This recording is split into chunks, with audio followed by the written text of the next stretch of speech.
So Donald Trump just strong-armed the one ally he thought he could bully without consequence, the partner he assumed would stay quiet and take the hit. And for the first time in his political life, he blinked. But here's the thing. The damage is already done. We are watching the complete collapse of a tough guy trade gamble, a made-for-TV show of dominance that was doomed from the start. The White House operated on the arrogant assumption that Canada would fold the minute the threats got loud and the headlines got mean. They banked everything on the idea that fear alone would force Ottawa to tear up its lines, swallow the humiliation, and call it cooperation. But guess what? That gamble has backfired in the most spectacular way imaginable. Instead of submission, Trump has been met with a wall of cold, hard competence, the kind that doesn't panic and doesn't perform. And it has exposed his operation as chaotic, unprepared, and completely out of its depth, because chaos is not a strategy when real supply chains are on the line. It's honestly hard to believe he thought this would work. We are talking about a G7 nation, a core economic partner, not a disposable pawn in one man's ego trip. This isn't just about a speech clip or a catchy phrase like worst deals ever or a crowd cheering at the right moments. We are talking about the United States proving to the world that its word no longer means anything, that agreements can be treated like props and allies like targets. Let me fill you in on what's been happening. So let's look at the setup here. Think about what he actually did. He took a relationship that is supposed to be boring and stable, and he turned it into a pressure valve for his ego. Trump isn't trying to fix trade. He's trying to rebrand domination as patriotism so the crowd applauds while the costs spread quietly. And he picked Canada because it sits close enough to feel like family but large enough to hurt when you swing at it. Let's name the grievance the way he sells it. Bad deals. Worst trade deals ever. Tariffs made us strong. He says it like a spell because repeating it is easier than explaining it. And the moment anyone points out the obvious contradiction, USMCA is the deal he once praised, he doesn't correct course. He doubles down. Now pick the villain because Trump always does. It's not complex negotiations. It's not shared responsibility. It's the ally. It's the partner. It's the people who won't bend fast enough. So Canada becomes the stage villain, and Democrats become the traitors for even mentioning the word ally. Whether it was NATO partners being threatened until they looked like extortion targets, or China being hit with tariff theatrics that bled into everyday prices, or domestic officials being bullied for refusing to cross a line, the move is the same. Trump manufactures a conflict, then demands submission, then calls submission strength. He doesn't want cooperation. He wants a public kneel. Here's the pivot. Canada doesn't need to match the noise to beat the tactic. Mark Carney's role in this story is calm refusal, no tantrums, no panic, no symbolic begging, just stable posture and clear boundaries. That alone breaks Trump's favorite mechanism because it denies him the emotional leverage he uses as a weapon. They knew he would come back, they knew he would be aggressive, and they built a strategy designed to neutralize his chaos with boring, relentless stability. That's why you see the response framed as competence instead of outraged paperwork, instead of performance and steady messaging, instead of reactive drama. It's a refusal to live inside Trump's tempo. And then the bluff gets called. If Trump's speech is the activation order, it only works if Canada flinches and the U.S. political class pretends it's normal. But when conservative legal voices like George Conway speak plainly about limits and credibility, it cuts Trump's shield. It tells Republicans who still care about rules that this isn't tough bargaining. It's a credibility burn. And while the cameras chase the spectacle, real people get pinned under it. Cross-border factories don't run on slogans. Suppliers don't sign contracts on vibes. When uncertainty hits orders, pause hiring freezes, and workers in border communities feel the squeeze before anyone on stage admits the cost. Truckers sit longer at crossings. Small exporters get stuck waiting on rules that feel like they change with a microphone. Managers stop taking risks because nobody knows what Trump will threaten next. And that's the quiet cruelty of this game. The pain lands on ordinary Americans while Trump cashes the applause. At first glance, this looks like just another clash of personalities. But if you zoom out, a very specific pattern snaps into focus. The first time, it starts with the assumption of goodwill. Canada shows up as the predictable partner, the deal exists, the relationship is functional. The expectation is that disputes get handled through process, not public humiliation. For years, the adult version of this relationship is simple. You argue, you negotiate, you compromise, and the machinery keeps moving. Then the boundary appears. Ottawa signals it won't accept humiliation as a substitute for negotiation. It won't prove loyalty by hurting itself on command. And that boundary is calm, it's not a rant, it's not a counter threat, It's a steady line. We will not be bullied into ritual submission. That boundary is where Trump turns. Because in Trump's world, a boundary is not a limit, it is an insult. So he goes scorched earth. He reframes the ally as an enemy. He treats the relationship like a hostage situation where the only acceptable outcome is Canada flinching first. He uses the speech as a trigger so his base hears, punish them, not work with them. He doesn't need details. He needs a vibe dominance. The message was clear. Loyalty to Trump supersedes loyalty to the law. The second time, it starts with Trump pretending this is about strength. He talks tariffs like they are trophies, not blunt instruments. He calls agreements terrible, as if memory can be erased by volume. He picks a slogan that sounds simple, because simple is what travels on clips. Then another boundary shows up, this time from plain reality. USMCA exists, it carries institutional weight, and you don't get to rewrite it by rage. When CNN points out the contradiction, bragging about results while trashing the framework he once sold, it's not just fact-checking. It becomes the excuse Trump can weaponize. He can say, see, it was broken even when he helped build it, because the truth is not the product.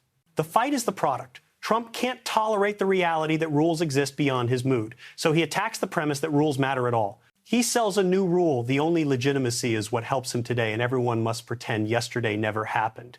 The message was clear. Loyalty to Trump supersedes loyalty to the law. The third time, it starts with a choice offered to the public. Trump frames it as America versus outsiders, even when the outsider is a partner tied into American jobs and American towns. He tries to make the audience feel powerful by watching someone else get punished. Then the boundary becomes political. Democrats are forced into a rigged posture, defend the ally, and get smeared or stay silent and let cruelty become normal. Trump uses that dilemma as leverage because he wants one thing more than a better deal. He wants a permission structure. So he turns Canada into a warning sign, a dare aimed at every ally. If you don't bend, you will be next. And he needs the U.S. to accept that logic, because acceptance is what turns a tactic into precedent. That's why voices like George Conway matter. When the pushback isn't just partisan, it breaks Trump's favorite cover story. It says out loud that this isn't strategic strength. It's the strongman fantasy trying to overpower limits. The message was clear: loyalty to Trump supersedes loyalty to the law. And the people who pay first are never the people on the stage. It's the worker whose shift gets cut when a supplier pauses orders. It's the small manufacturer who can't price contracts when policy feels like a tantrum. It's the border community living inside uncertainty while Trump sells certainty on television. Think about that. That's the real cost of turning allies into props. And it's why this pattern matters more than the headline. Once you see this pattern, it becomes impossible to unsee. Anyone who refuses to cross the line is disposable, and that is the rule governing power inside Trump's world. Now watch how Trump gets boxed in by his own trigger. He wanted the speech to function like a remote control. Press the button, watch Canada comply, harvest the optics. But once Canada refuses to play the role, Trump is left with only two moves, and both of them poison his brand. First, he has to flip morality on its head. An ally becomes a villain. A partner becomes unfair. Cooperation becomes weakness. Rules become obstacles. Process becomes betrayal. And suddenly the act of honoring an agreement is treated like a kind of surrender. That is not leadership. That is vandalism with a flag wrapped around it. Second, he has to collide with the one thing markets and voters punish relentlessly: instability. You can sell a crowd a fantasy for a night. You cannot sell a supply chain a fantasy for a quarter. Uncertainty spreads. Decisions slow. Risk pricing changes. Hiring gets cautious. And none of that needs a dramatic crash to hurt. It just needs a constant threat posture. Let that sink in. If Trump escalates, he triggers economic blowback and political blowback at the same time. He hands Canada the moral high ground because Canada can point to stability, while Trump performs chaos. He signals to every other partner that U.S. commitments are conditional on one man's mood, which makes everyone quietly hedge against the United States. And that hedging is not abstract. It shows up as less trust, less long-term planning, and less willingness to treat American promises as bankable. Escalation also wrecks Trump's favorite costume, the economic strongman. Strongmen don't create predictable prosperity. They create fear and volatility, then demand applause for surviving the volatility they created. When ordinary people feel the wobble through delayed orders, paused projects, and rising anxiety, Trump's slogan stops sounding like strength and starts sounding like a warning label. If Trump retreats, he exposes the bluff. He reveals that the speech was a threat designed to force compliance, not a plan designed to improve outcomes. He shows Canada Democrats and the rest of the world that his operation needs fear to function because it can't produce cooperation through competence. And retreat is not neutral in Trump world. Retreat is humiliation. It tells his base that the dominance was theater. It tells allies that the noise is not matched by control. It tells everyone inside Washington that the strongman fantasy can be resisted. There is no third branch. There is no quiet third way where Trump keeps the intimidation aura, keeps the applause, and avoids the damage. The moment he used the speech as an activation order, he locked himself into two losing options. And while Trump is trapped, the coalition around him starts to split. The business wing wants stability because it wants predictable rules and predictable costs. The MAGA base wants spectacle because spectacle is the product. Moderates and swing district Republicans want the chaos to stop because they can feel the backlash building. Those factions do not reconcile easily because they want different realities. So the party jams itself. One side demands escalation, another side demands restraint, and everyone pretends the contradiction isn't there. And this is where Canada, being the example, becomes central to the trap. Trump wants to say later, I warned you, so he can justify whatever damage follows as destiny instead of choice. He wants Canada to serve as a demonstration to other partners. If you resist, you get punished. If you comply, you get spared. But demonstration only works if the target looks weak. When Canada stays composed, the demonstration flips. It stops looking like dominance and starts looking like bullying.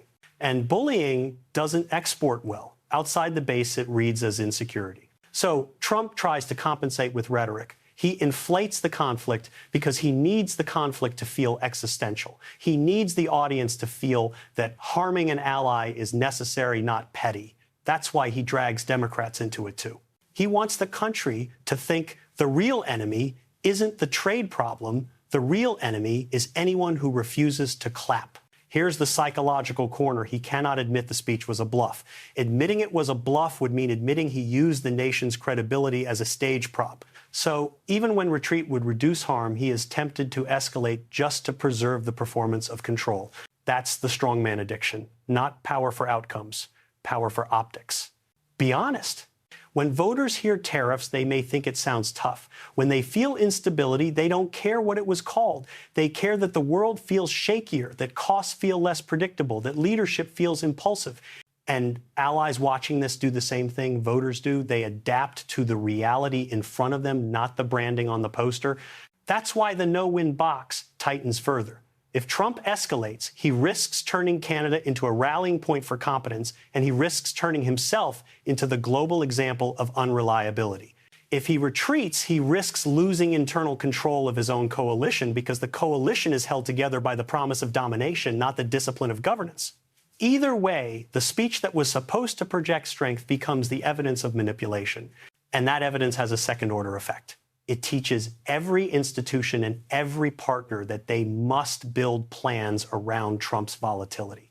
It teaches them to build workarounds, buffers, and contingencies. And once those workarounds exist, the United States doesn't get to turn them off later with another speech. Trust is slow to build and fast to burn. So inside the GOP, you don't just get disagreement. You get a stalemate between three camps that hate each other in practice, even if they vote together on paper. The business camp wants predictable trade conditions and hates chaos taxes. The MAGA camp wants punishment and sees restraint as betrayal. And the moderates want to survive elections and can't survive constant crisis. That is not a coalition. That is a hostage situation with three captors arguing over the ransom note. Then the system starts to move, and Trump hates this part because it's slow and it's stubborn. A speech can dominate a news cycle. A system can dominate a presidency. The first thing that happens is an official institution steps forward, not with drama, but with procedure. Committees ask questions, agencies get cautious, lawyers get involved, the paper trail becomes the battlefield. And Trump's operation, which lives on improvisation and intimidation, starts to look exposed the moment it has to answer basic, boring questions. Next comes the temptation Trump always reaches for the emergency vibe. He frames everything as crisis so he can justify shortcuts. He wants I had to act to replace I had authority. He wants speed to replace deliberation. He wants executive muscle to replace legislative consent because Congress is slower and harder to bully. But when the justification is thin, courts do not have to pick sides to resist him. They just have to refuse nonsense. They can force definitions, they can force consistency, they can force a government to explain why it is treating an ally like a target. And when a judge asks a simple question, what is the standard here? Trump's world starts to unravel because the standard is often just loyalty. Think about that. This is also where conservative credibility becomes a weapon against Trump, not for him.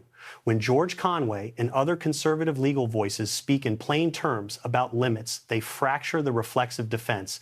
They make it harder for Trump to sell resistance as left-wing hysteria. They remind Republicans who still remember rules that loyalty is not the same thing as legitimacy.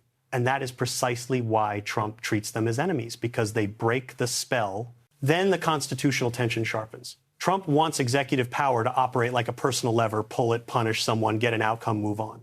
But the American system was designed to make that kind of power expensive. Congress exists to control money, shape policy, and impose guardrails. Trump's instinct is to treat guardrails like an insult because guardrails prevent the performance of absolute control. So you get a collision executive impulse versus legislative authority, and the collision sends a signal through the whole government. The domestic consequences don't need a single dramatic moment to accumulate. Businesses hesitate when they fear policy is made by impulse. Consumers tighten when they sense instability, even if they can't name the mechanism. Allies and partners hedge when they fear commitments can be threatened by speech and ego. And inside the United States, trust erodes when people feel that government is being used as a stage for personal domination rather than a tool for predictable governance. And there is another layer: elections. Not because anyone needs to shout, vote on a microphone, but because incentives matter. Politicians watch what chaos does to a district. They watch what uncertainty does to jobs. They watch what volatility does to public patience. And slowly the space for Trump's performance narrows because performance loses value when it starts costing real stability. Now add the long-term question that hangs over everything. If Trump can treat an ally like Canada as a warning example, what stops the next president from doing the same thing to any partner, any company, any institution that refuses to kneel? If the argument becomes, I felt it was necessary, what happens to the idea that power must be justified by rules, not just emotion? And if that precedent hardens, what does it do to American credibility when the next crisis arrives and the world has to decide whether U.S. promises mean anything at all? Now, notice how this system response is the opposite of Trump's preferred arena. Trump thrives where everything is instantaneous: a clip, a chant, a threat, a counter-threat. Institutions thrive where everything is recorded: a memo, a timeline, a standard, a chain of responsibility. And once the fight moves into records, Trump's biggest weakness shows up: he needs ambiguity to survive. A clear question is dangerous to him because it forces him to pick one reality and defend it. So you start to see the official voice reassert itself, not because anyone suddenly becomes heroic, but because the incentives change. When an ally is targeted, agencies must consider retaliation, negotiation, and economic spillover. When tariffs are floated or implied, bureaucracies have to model consequences and manage fallout. When rhetoric turns into action, lawyers have to ask what authority is being claimed and what is the limiting principle. That limiting principle is the poison pill for Trump's method, because his method depends on having no limiting principle at all. This is where emergency becomes the most suspicious word in the room. Trump loves emergency language because it suggests inevitability. If it's an emergency, then anyone who questions him is weak. If it's an emergency, then Congress is too slow. If it's an emergency, then courts are getting in the way. But the more he leans on emergency vibes, the more the system asks the uncomfortable follow-up emergency: according to what standard and for whose benefit? And here's the subtle institutional counterpunch.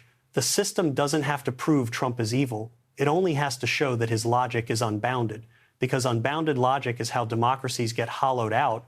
If the president can punish an ally because it feels necessary, then the same logic can punish a governor, a city, a company, a union, a university.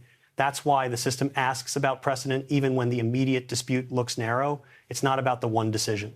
It's about whether there will be a next one and a next one and a next one. Meanwhile, Canada's government response, measured procedural stubborn, keeps pushing the fight away from Trump's preferred stage. It keeps dragging the dispute back into the realm of norms, predictability, reliability, and seriousness. That is a direct attack on Trump's brand, because Trump's brand is not serious governance. His brand is, I can break rules and still win. When Canada refuses to reward the breaking, the brand starts to crumble. And once courts are involved, even indirectly, the narrative changes again. Courts can narrow claims and demand that the government explain itself. When the government cannot answer cleanly, the public sees the gap between strong and reckless. Let that sink in. Now look back at the GOP fracture through this institutional lens. Business conservatives fear uncertainty because it threatens investment and planning. MAGA loyalists fear constraint because constraint threatens the fantasy of total control. Moderates fear backlash because backlash threatens elections. When the system pushes back, when questions get sharper, when processes slow, the impulse, the party's internal contradiction, becomes impossible to hide because one wing will demand defiance of institutions, while another wing quietly depends on institutions to keep the economy steady. So Trump faces a second no-win box inside his own coalition. If he attacks the system response, he risks looking like a man at war with rule of law itself. If he accepts the system response, he looks contained, and containment is humiliation in his mythology. Either way, the more institutions do their job, the less room there is for his activation speech to function like a magic wand. And that leaves us with the question that won't go away. Is the United States a country where agreements, allies, and institutions are stable, or is it a country where everything becomes a hostage to one man's performance? Because if the answer becomes the second one, the cost won't be paid in speeches. It will be paid in trust, in investment, in diplomacy, and in the quiet erosion of what made American power credible in the first place. And this is where the story stops being about Canada and becomes about what kind of country the United States chooses to be. Because Canada is not the point. Canada is the test case. This is rules versus power. Let that sink in. Trump cannot live inside limits. Limits force patience. Limits force explanation. Limits force shared authority. And Trump's whole method is the opposite: speed, confusion, domination, and the demand that everyone treat his impulse as destiny. That's why he uses speeches like activation codes. He's not building consensus. He's manufacturing permission. The civilizational danger is not one tariff threat or one ugly news cycle. The danger is normalization. If you accept the idea that an ally can be punished to make a domestic political point, you accept the idea that relationships are disposable. If you accept the idea that agreements can be rewritten by volume, you accept the idea that credibility is optional. If you accept the idea that loyalty to one man is the highest standard, you accept the collapse of the standard itself. Here is the precedent chain that matters. If we accept it, it becomes precedent. If it becomes precedent, it does not disappear. If it does not disappear, the next leader uses it again.